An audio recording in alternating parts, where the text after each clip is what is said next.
तो दोस्तों आज हुआ GS5 का पेपर। आइए उसको देख लेते हैं कैसा पेपर रहा है। 200 नंबर का पेपर होता है, जैसा कि आपको पता है। वही 20 सवाल आते हैं। प्राचीन साहित्य के आधार पर अयोध्या के सांस्कृतिक महत्व का वर्णन कीजिए, पहला ये सवाल था। कल्चरल सिग्निफिकेंस बताना अयोध्या का एंशिएंट लिटरेचर में। आगरा की इंडो इस्लामिक वास्तुकला में भारतीय, फारसी और इस्लामी शैलियों का मिश्रण है, ये टिप्पणी करनी है।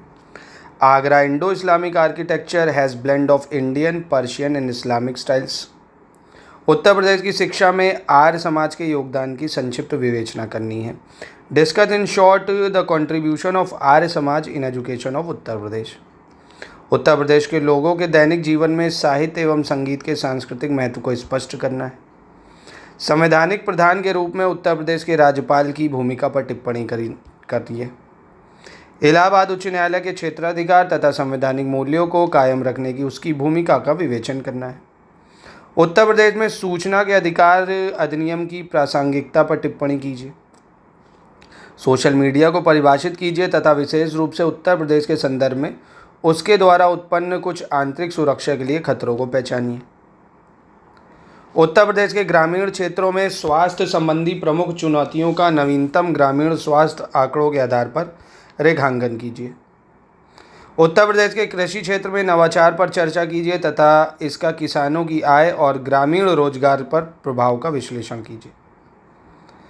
प्राचीन मथुरा जैन पुरातात्विक स्रोतों की गर्भस्थली है। इस कथन को ब्रज क्षेत्र के जैन पुरातात्विक स्थलों के आधार पर स्पष्ट करनी है। उत्तर प्रदेश की संस्कृति में माघ मेला और कुंभ मेला की महत्व को स्पष्ट कीजिए तथा इसकी प्रमुख विशेषता पर प्रकाश डालिए। उत्तर प्रदेश में मेरठ है, लखनऊ है, कानपुर, झांसी शहरों ने 1857 के विद्रोह में कैसे योगदान दिया और इस महत्वपूर्ण अवधि के दौरान राज्य में कौन सी प्रमुख घटनाएं हुई हैं। उत्तर प्रदेश के सांस्कृतिक जीवन में बिरहा और कजरी लोक गायनों के महत्व को स्पष्ट कीजिए। भारतीय संविधान में केंद्र राज्य संबंधों से संबंधित संवैधानिक प्रावधानों का वर्णन करते हुए उत्तर प्रदेश के संदर्भ में इसकी प्रासंगिकता पर प्रकाश डालिए। उत्तर प्रदेश की विधानसभा की संरचना, शक्तियों और कार्यों की विवेचना कीजिए।